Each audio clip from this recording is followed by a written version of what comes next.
The July heat clung to me like a suffocating blanket as I sat on a cracked bench near the bus stop. The pavement shimmered in waves, and the air felt thick enough to choke on. 3 nights without a roof had left me hollow. My bag, the last remnant of my former life, sat at my feet, stuffed with a few clothes and the bare essentials. It was strange to think that just a year ago I was a nurse at a private clinic in New Haven, respected, with a small apartment of my own. Now I was simply Anna Whitaker, 30 years old, without a home, without a father, and without a future. I pulled a small mirror from my bag and studied the reflection that looked back. The same brown eyes, the same strong lines of my face, but dulled now by exhaustion and the bruising shadows under my eyes. I used to look confident in my nurse's uniform. I used to smile easily. Now, even my smile felt foreign, like it belonged to someone I no longer was. My thoughts dragged me backward to the day everything started unraveling. The clinic had blamed me for a patient's death, a mistake that wasn't mine. They needed a scapegoat, and I was convenient. Court battles drained my savings. My reputation was destroyed. Then came the cruelest blow, my father falling ill. I sold our apartment to pay for his treatments, clinging to hope, but the treatments failed. Watching him waste away, watching the strength leave the man who had raised me alone, it broke something deep inside me. And when he finally passed, the silence left behind was unbearable. Yet he hadn't left me empty-handed. In his final days, he'd written a letter, not to me, but to someone I had only heard about in fragments of stories, his school friend, Richard Thompson. They had grown up together, but life had pulled them apart. My father was always too proud to ask for help, but as death closed in, he set that pride aside. He asked Richard to look after me, to not let me be lost in the world with nothing. That letter was folded carefully in my bag now, its paper softened by the countless times I'd held it, read it, and prayed it might change something. I glanced at my watch. 2:00. The meeting was at 3. I still had an hour to gather myself, to pretend I was not broken, to appear as though I had something left to offer. I traced the address written on a scrap of paper. Greenwich, Connecticut, the heart of old wealth, a world I had only glimpsed in passing cars and glossy magazines. It felt impossible that someone like me would step into that world today. But what choice did I have? There was no going back to the clinic, no home to return to, no father waiting with a kind word and warm meal. Just this letter, this one fragile chance, this final tether to something beyond despair. I stood, adjusted the strap of my worn bag on my shoulder, and walked toward the bus that would carry me into the unknown. My father's last words echoed in my mind. Richard will remember me. He will understand. He will help you. For the first time in weeks, I felt something other than grief and exhaustion. I felt the faint stirrings of hope, fragile but alive. Today could be the beginning of something different, or the final proof that I truly had nowhere left to turn. The bus ride from the city to Greenwich took nearly 40 minutes, yet it felt like I had crossed into another world. The noise and grit of the streets where I had been surviving seemed to dissolve the farther we went, replaced by manicured hedges, wide lanes shaded by maples, and the kinds of houses I had only ever seen in glossy magazines. By the time I stepped off at the last stop, the afternoon sun was gilding rows of stone walls and wrought iron gates. My shoes crunched against the gravel as I followed the directions scrawled on that slip of paper, each step pulling me deeper into a neighborhood where wealth was woven into every brick and leaf. When I reached the gates of the Thompson estate, I had to pause. The mansion stood behind tall hedges, 3 stories of pale stone and glass, its sweeping lawn dotted with sculptures and rose beds that looked too perfect to be real. A man in a navy uniform stood at the gatehouse, and my throat tightened. I clutched the strap of my worn bag as I approached, my voice barely steady when I told him, "My name is Anna Whitaker. I have a 3:00 appointment with Mr. Richard Thompson." The guard checked his tablet, nodded, and pressed a button. The gates swung open, soundlessly. Mr. Thompson is expecting you. Please go ahead. The path was paved in pale stone, leading toward the front doors framed by columns. Every step I took felt heavier, as though the disparity between who I was and where I stood grew sharper. Just days ago, I had been sleeping on a wooden bench in a bus terminal. Now I was walking into the world of a man who could decide my future with a word. A man in a dark suit greeted me at the door, ushering me through a hall lined with oil paintings and marble statues.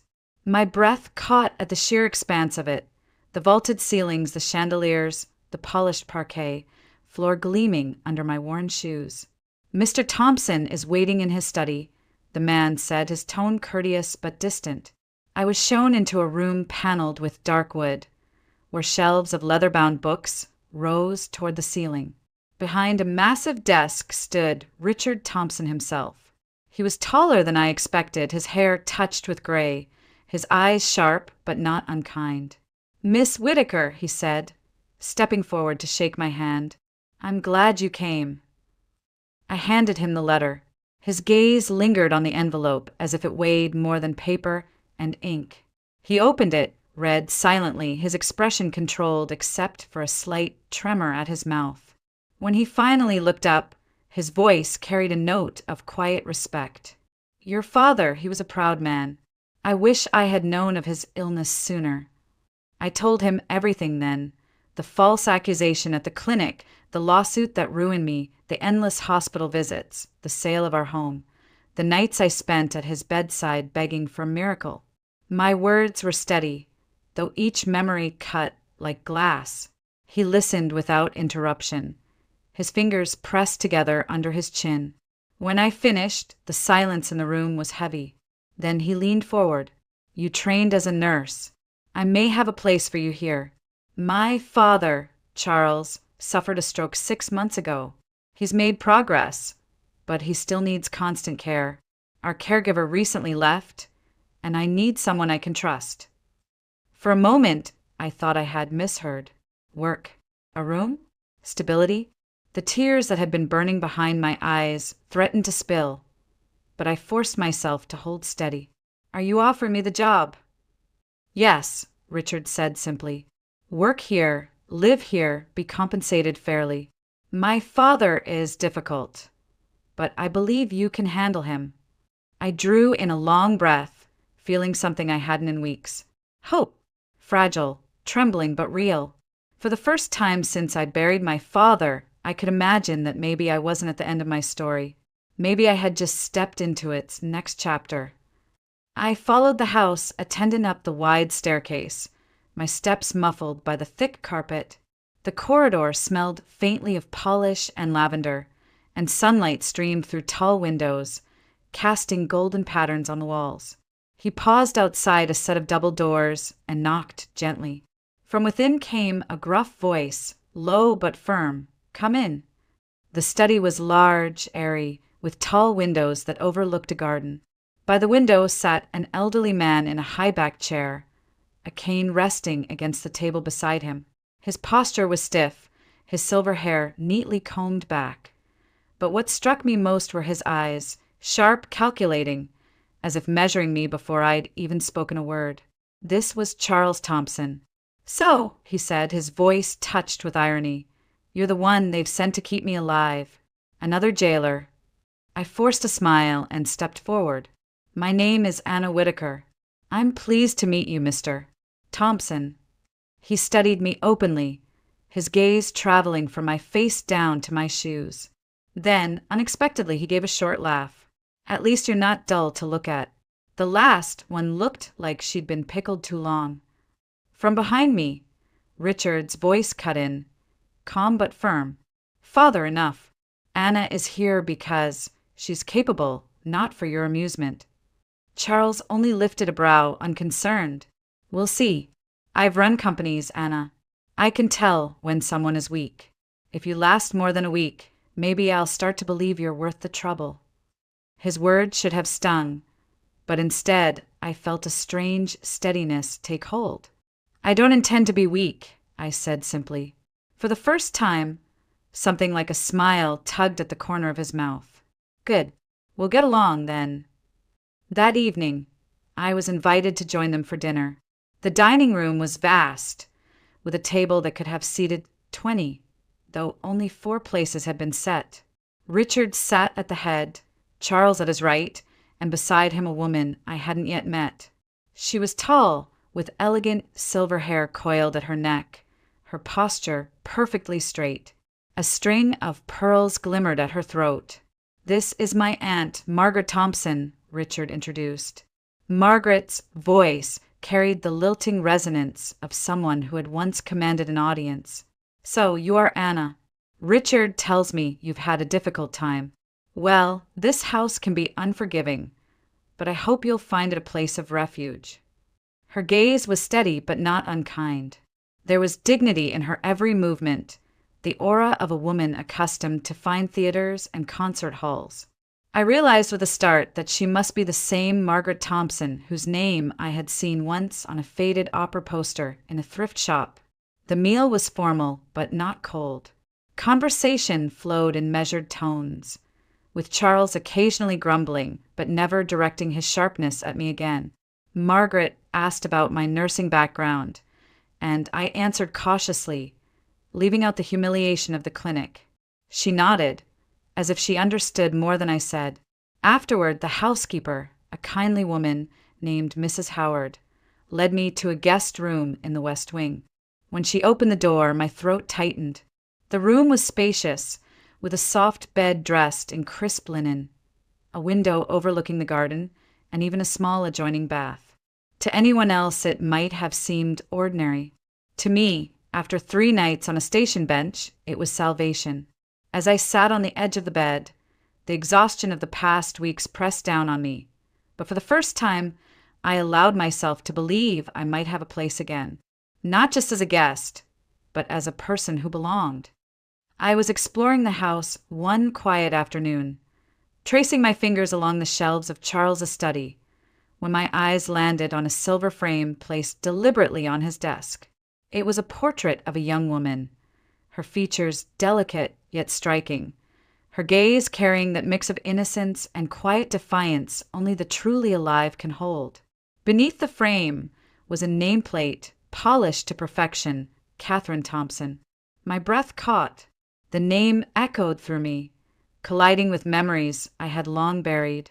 Catherine, Katie, Richard's daughter, the girl whose tragic death in a car accident was spoken of in hushed tones, always with a veil of grief.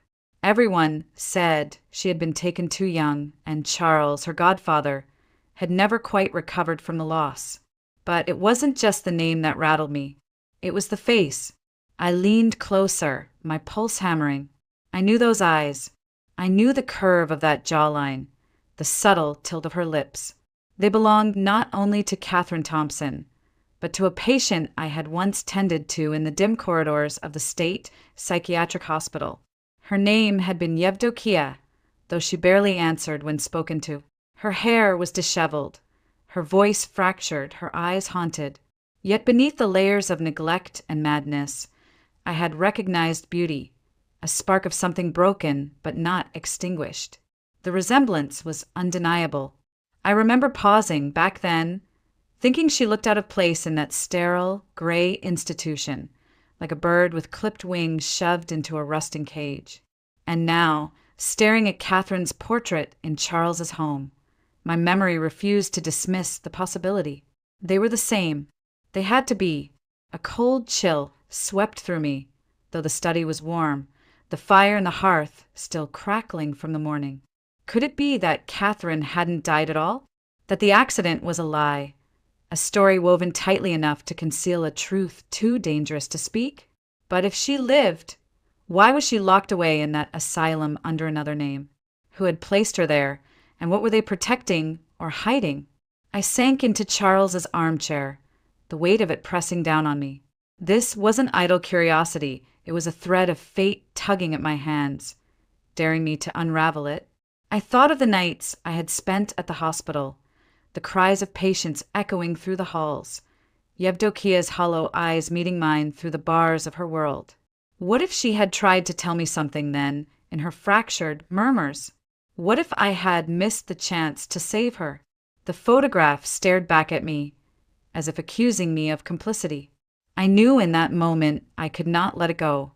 Richard's daughter might still be alive, hidden in plain sight, silenced by those who should have protected her. The thought was unbearable, and yet it filled me with a grim determination. I closed the study door softly behind me, my heart pounding with a secret I dared not yet share. Somewhere out there, beyond the walls of this mansion, Catherine's shadow lingered, and I was going to follow it no matter where it led. I couldn't sleep that night. The photo of Catherine Thompson haunted me. The same soft jawline, the same eyes that once looked at me blankly from the window of the psychiatric ward. My pulse refused to steady. If Katie had really died in that car crash years ago, then who had I spoken to at the hospital? Who was Yevdokia? At dawn, I sat at the kitchen table with my laptop, the glow of the screen casting pale shadows across the room. I searched everything I could about the accident. Headlines popped up. Tragic fire claims young woman's life. Richard Thompson's daughter dies in car blaze. I clicked through article after article, but the details gnawed at me. The body had been burned beyond recognition, the report said. They relied on dental records to confirm the identity. No witnesses, no photos, just fragments of charred metal and smoke. Something about it felt too convenient. I leaned back, rubbing my temples, and memory snapped like a whip. Yevdokia's trembling hands, the thin scar on her left wrist running from palm to forearm. At the time, I assumed it was from self-harm or an accident. But as I scrolled through old pictures of Catherine online, one image made my breath hitch. A candid photo from her college years. Her sleeve had slipped up, revealing the faint outline of a scar in the exact same place. My stomach clenched. This wasn't a coincidence. Driven by a cold urgency, I called the psychiatric hospital where I once worked. The receptionist recognized my name. I'd been on staff during Yevdokia's stay. I asked carefully at first about the patient records. Most files, she told me, were confidential. But when I pressed, saying it was for medical research, she hesitated, then lowered her voice. "She's no longer here," the woman said. "She was discharged a few months after you left." Discharged? By whom? My knuckles whitened around the phone. "A guardian," she whispered. "A man.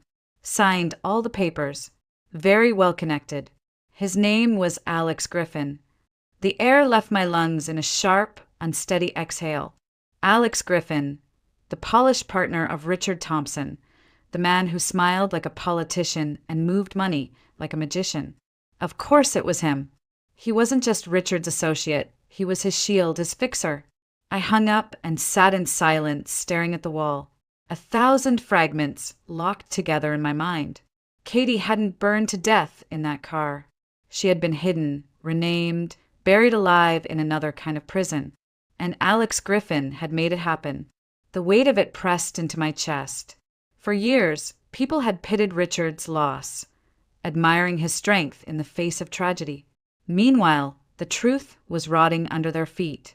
My hands trembled as I whispered to myself, "She's alive, she has to be alive."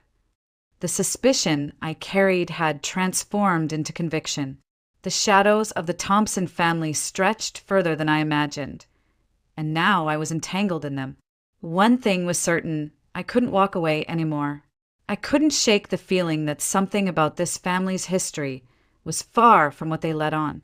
Every polite smile at dinner, every carefully measured word, it all seemed rehearsed, like a play that had been staged too many times.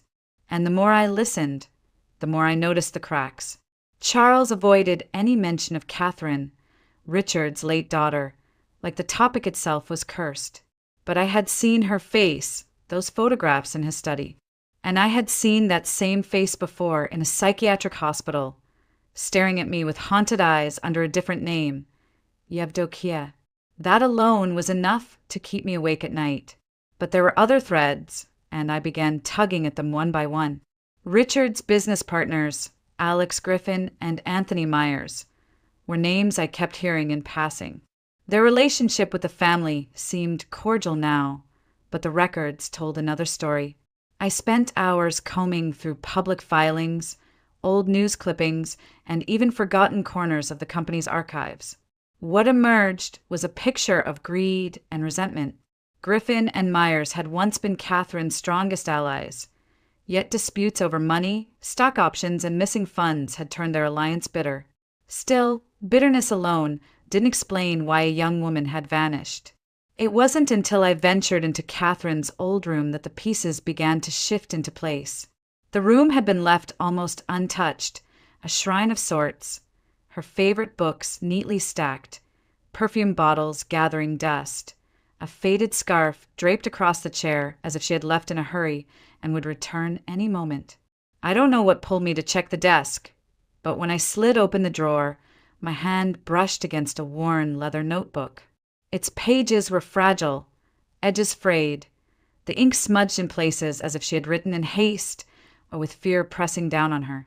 I sat on the floor and began to read. Her handwriting was sharp, almost impatient, but her words struck like a blade. I know what they're doing. The contracts are forged. They think Father won't notice. But he trusts me more than anyone. I'll tell him soon. He deserves to know. I flipped to another page, my pulse racing.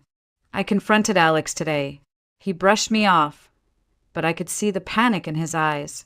Anthony pretends nothing's wrong, but I heard them whispering in the study. They'll ruin everything if I don't stop them. The entries grew more frantic as I turned the pages, the writing messier more hurried. And then, abruptly, they stopped. No conclusion, no explanation, just silence after her last words. If something happens to me, it won't be an accident. I sat frozen, the diary heavy in my hands. This wasn't speculation anymore, wasn't some shadowy suspicion. Catherine hadn't been blind, naive, or careless. She had known the truth, known about the fraud, the betrayal, the rot beneath her father's empire. She had tried to act, and then, right when she was about to expose everything, she disappeared. The air in that room seemed to grow colder. The silence pressed down like a weight. For the first time, I felt it clearly. This family wasn't haunted by grief. They were haunted by guilt. And I couldn't help but wonder, if Catherine had been silenced, how far would they go to silence me? That evening, the mansion no longer felt like the safe haven it once was. The echo of footsteps across the marble hall made me tense. 2 unfamiliar cars pulled up outside, their engines cutting through the quiet like a warning bell. I peeked from behind the heavy curtains and saw them, Alex Griffin and Anthony Myers. Their presence here was no accident. I froze, my breath caught in my chest. I had seen them before, in the sterile corridors of the psychiatric clinic, their sharp voices carrying threats cloaked as negotiations. The memory of that encounter still haunted me, and now here they were, stepping confidently into the Whitmore estate as though they owned it. I slipped deeper into the shadowed corner of the hall, praying they wouldn't catch a glimpse of me. If they recognized me, if they remembered my face from that day, I knew the questions would come. And questions from men like them were not meant to be answered. From a distance, I watched as Richard greeted them in the grand drawing room. His tone was steady, almost cordial, but I caught the stiffness in his shoulders, the way his fingers drummed nervously against his glass. They weren't friends. They were sharks circling, waiting for weakness. I pressed my back against the wall, straining to hear. Their voices carried low and deliberate, every word dripping with implication. They spoke of deals left unfinished, numbers that didn't add up, and Catherine, always Catherine. Her name hung in the air like a ghost neither of them wanted to acknowledge, yet couldn't escape. Then Richard's voice, quieter, weighed down with something heavier than business. She told me once, before she disappeared, said she had stumbled on some unusual documents, contracts that didn't make sense. She wanted me to see them. The words slammed into me like a blow. My pulse quickened. That matched exactly what I had read in Catherine's journal just hours earlier. The frantic scrawls, her fear of being watched, the confession that she had discovered financial fraud buried deep in her father's company's partnerships. And now here was Richard, unknowingly confirming every word. I gripped the edge of the stairwell, my knuckles white. The pieces were aligning in a way that chilled me. Catherine had been on the brink of exposing them. She had intended to confront her father, to bring the truth to light. But before she could, she vanished. Griffin leaned forward, his voice sharp but controlled. "Richard, the past is best left buried." She was impulsive. "Don't let old stories cloud the future we're building here." Myers said nothing, but the way his eyes narrowed told me enough. There was knowledge there, knowledge and guilt hidden behind a polished mask. I remained silent in the dark, heart hammering. I couldn't let them know I was listening. I couldn't let them know I understood. But the truth was clear. Whatever happened to Catherine was no accident. These men, these partners, were tied to her disappearance. And now, whether they realized it or not, I was tied to it too. The mansion's silence felt suffocating once they left, the air heavy with secrets. But I knew one thing with certainty. Catherine hadn't been paranoid. She had been right. And the danger she feared was closer than ever. I knew I couldn't do this alone. The names Griffin and Myers weren't just whispers in Katie's journal anymore. They had walked through the doors of the Whitaker estate themselves. If they were bold enough to show up here, then I had no doubt their claws were sunk deep into whatever darkness Katie had stumbled across. And if I was going to fight them, I needed an ally. That's when Marina came to mind. She and I had worked together years ago, back at the city hospital. Marina wasn't just a nurse with quick hands. She was sharp, resourceful, and had a memory like a steel trap. If anyone could help me find the missing pieces, it was her. I dialed her number with trembling fingers, praying she'd even remember me after all this time. "Anna." Her voice was surprised but warm. "It's been forever. How are you?" I didn't waste time with small talk. "Marina, I need your help. And it has to stay between us." I took a deep breath before continuing. "Do you remember a patient named Yevdokia? Admitted maybe 6 months ago? There should be a file. I need access to it." There was a pause on the other end. I could picture her, brows furrowed, turning the name over in her head. Finally, she said, "I do remember her. Quiet woman, terminal case, right? Why do you need her records?" "Because I think they're connected to Katie's death." I whispered, my throat tight. "I can't explain everything over the phone. Just can you look? Can you find it for me?" Marina didn't answer right away, and I thought I'd asked too much. Then she said firmly, "I'll see what I can do. But Anna, if I get caught, I could lose my license. You know that." "I know," I said softly. "I wouldn't ask if it wasn't life or death." A long exhale came through the line, and then, "All right, I'll dig into the archives. I'll call you when I have something. But Anna, be careful. If this ties back to Griffin and Myers, you're playing with fire." Her words lingered long after I hung up. She was right. I was already in too deep, but pulling out wasn't an option anymore. That night, as the wind howled around the estate and the walls seemed to creak with secrets, I began sketching out a plan. It wasn't enough just to know that Griffin and Myers were involved. I had to expose them. If Katie had died trying to reveal the truth, then someone had to finish what she started. Step 1.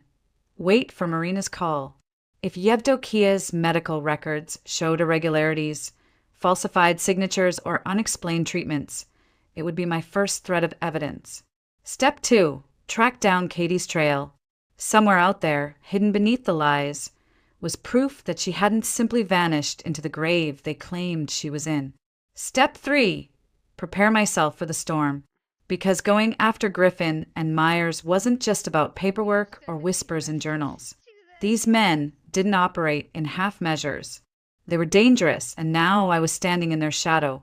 I closed Katie's journal and pressed my palm against the worn leather cover. Her words had led me this far. Now it was my turn to act. The pieces were moving, and I had just chosen my side.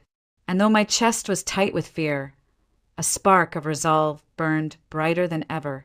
Whatever lay ahead, I wasn't going back down. I couldn't shake the feeling that the walls around me were shrinking.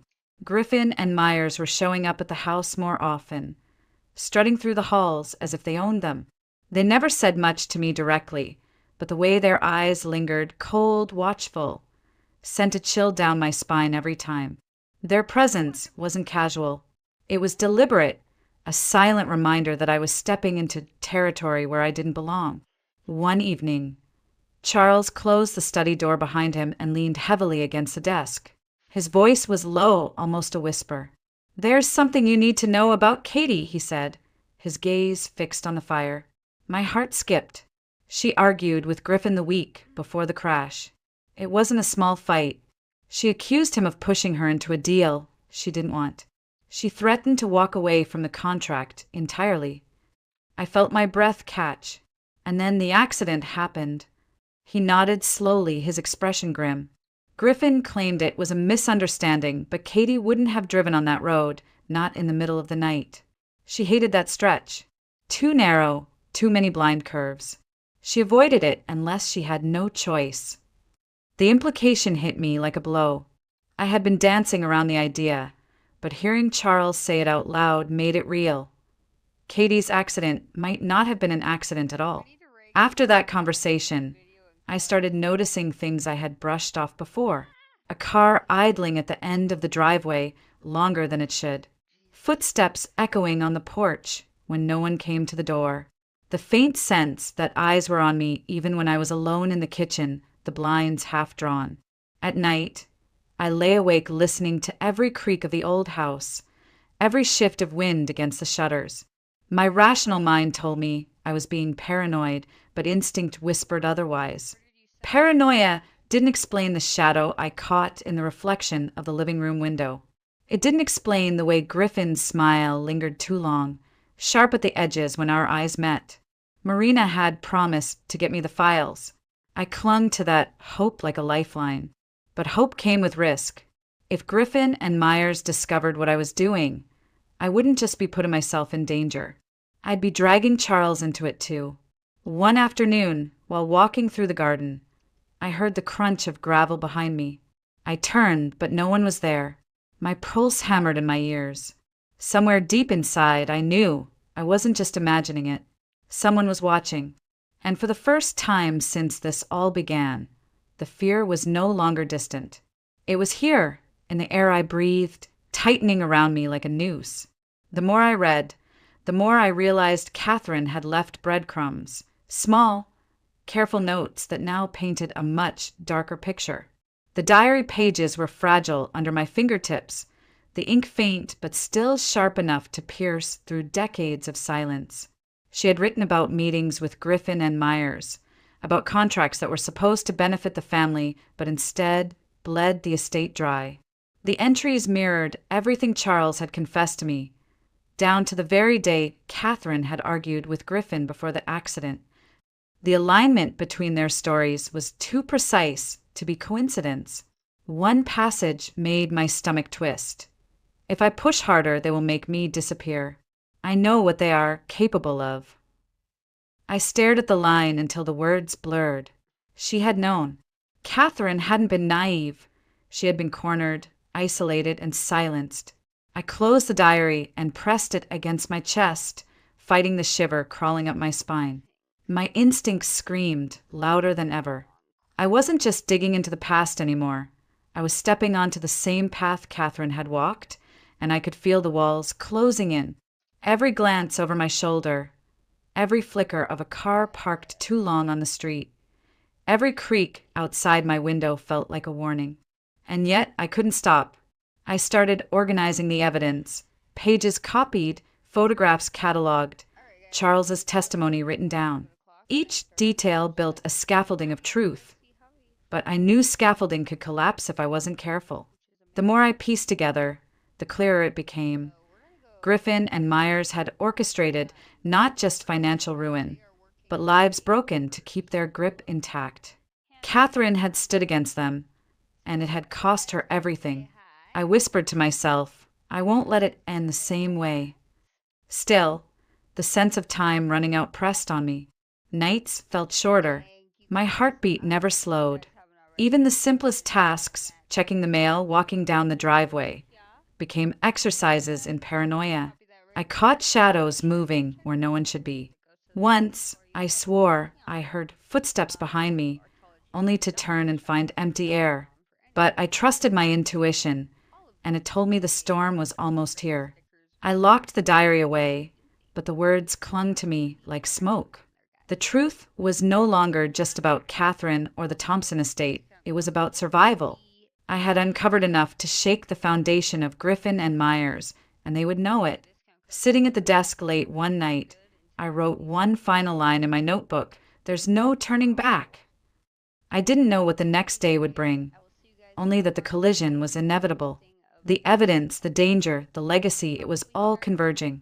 Somewhere out there, in the dark, the same forces that had silenced Catherine were waiting for me. And yet, instead of fear, a strange calm settled in. The pieces were aligning, and destiny was moving forward. I felt it in my bones. The truth was about to erupt, and when it did, the fate of the Thompson family and my own life would be forever altered.